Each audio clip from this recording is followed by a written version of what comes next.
Entonces, amigos y amigas, permítanme llevarlos a un viaje lleno de suspenso y horror, a la penumbra de las calles solitarias de la misteriosa ciudad de Guanajuato. Una ciudad donde la arquitectura colonial esconde historias de miedo y espanto que se susurran en las noches de luna llena. El protagonista de nuestra historia es un farmacéutico llamado Alejandro, un hombre meticuloso y discreto que lleva una vida sencilla en su botica en el corazón de la ciudad. Alejandro no es un hombre común, es un alquimista moderno, un fabricante de remedios que sirven para todo, desde un simple resfriado hasta los males más insoportables. Pero, ¿qué pasa si te digo que Alejandro tenía un oscuro secreto? Un secreto que podría costarle su vida y la de quienes lo rodean. Alejandro, en su constante búsqueda de conocimiento, descubrió la receta para una droga misteriosa y poderosa, un elixir de vida conocido como adrenocromo. Se dice que esta droga puede proporcionar una vitalidad sobrenatural, rejuvenecer a los ancianos y otorgar una euforia inigualable. Pero el adrenocromo tiene un precio alto, no solo monetario sino también ético y moral. Para su elaboración se requiere de sustancias que solo pueden ser extraídas de los vivos, de sus glándulas suprarrenales, en un momento de extremo pánico y terror. Pronto, Alejandro se ve envuelto en una red de misterio y peligro. A medida que la demanda de este elixir crece, él se ve forzado a tomar decisiones inimaginables. ¿Cómo justifica un hombre de ciencia dedicado a curar el alterar contra la vida de otros para conseguir su objetivo? ¿Cómo maneja la culpa, el miedo y la paranoia que nacen de tales actos? Y así comienza nuestro viaje por un camino oscuro, donde la moral y la ciencia colisionan de manera estremecedora. A esta historia la llamo el elixir de la oscuridad. Preparémonos para adentrarnos en las sombras de la conciencia humana, donde la ética y la ambición luchan una batalla eterna.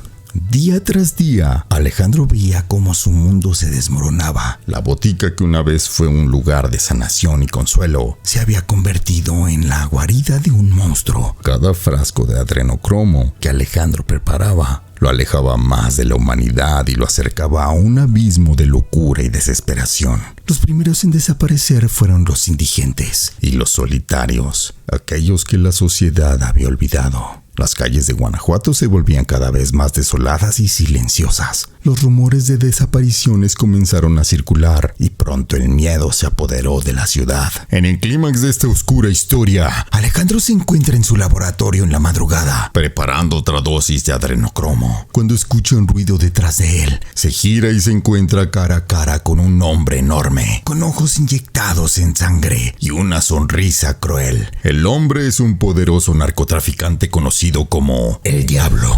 Había descubierto el oscuro secreto de Alejandro y estaba dispuesto a tomar el control de su producción. El Diablo intentó asesinar a Alejandro para asegurarse de que no hubiera testigos de su descubrimiento. Sin embargo, en un momento de pánico y desesperación, Alejandro logra inyectarle una dosis masiva de adrenocromo. En su estado alterado, el Diablo pierde el control y Alejandro logra escapar dejándolo en su laboratorio, donde los efectos del adrenocromo lo consumen, dejándolo en un estado de terror eterno. El adrenocromo, esa oscura sustancia, era conocido por sus efectos psicotrópicos extremadamente potentes. Provocaba alucinaciones intensas, episodios de paranoia aguda y un desgaste físico brutal. Los efectos se ampliaban enormemente con la dosis que el Diablo había recibido. En su estado alterado, experimentaba un terror constante. Veía monstruos y sombras que lo acechaban desde cada esquina. Su mente, incapaz de distinguir la realidad de la pesadilla inducida por la droga, se consumió en un estado de horror perpetuo. Aunque Alejandro había logrado escapar del narcotraficante, no podía escapar de su propia conciencia. La visión del hombre que había transformado en una bestia temblorosa y la culpa por las desapariciones que había causado le pesaba como una losa. Ya no podía soportar la producción de más adrenocromo. No podía continuar con ese camino oscuro. Decidió que tenía que hacer algo para compensar sus acciones. Usó sus conocimientos de botánica y medicina para crear un antídoto para el adrenocromo. Trabajó día y noche. Sus dedos se desgarraban con el trabajo constante. Sus ojos ardían por la falta de sueño, pero estaba determinado. Con el antídoto finalmente completo, Alejandro se dirigió a su antiguo laboratorio, donde el diablo todavía estaba encerrado,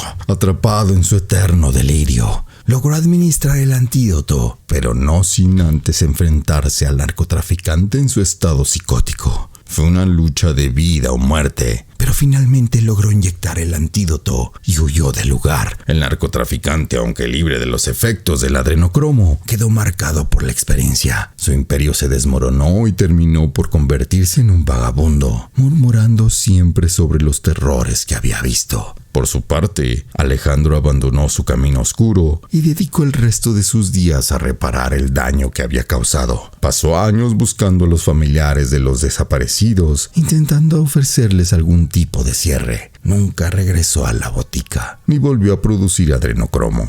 La historia de Alejandro es un recordatorio sombrío de que nuestros actos tienen consecuencias y que el camino a la redención es largo y difícil. Aunque pudo escapar de la ley, nunca pudo escapar de su propia conciencia. ¿No es eso después de todo el mayor juez de nuestras acciones? Espero que hayas disfrutado de esta historia y te quede pensando sobre las decisiones que tomamos en la vida. Como siempre, gracias por escucharme.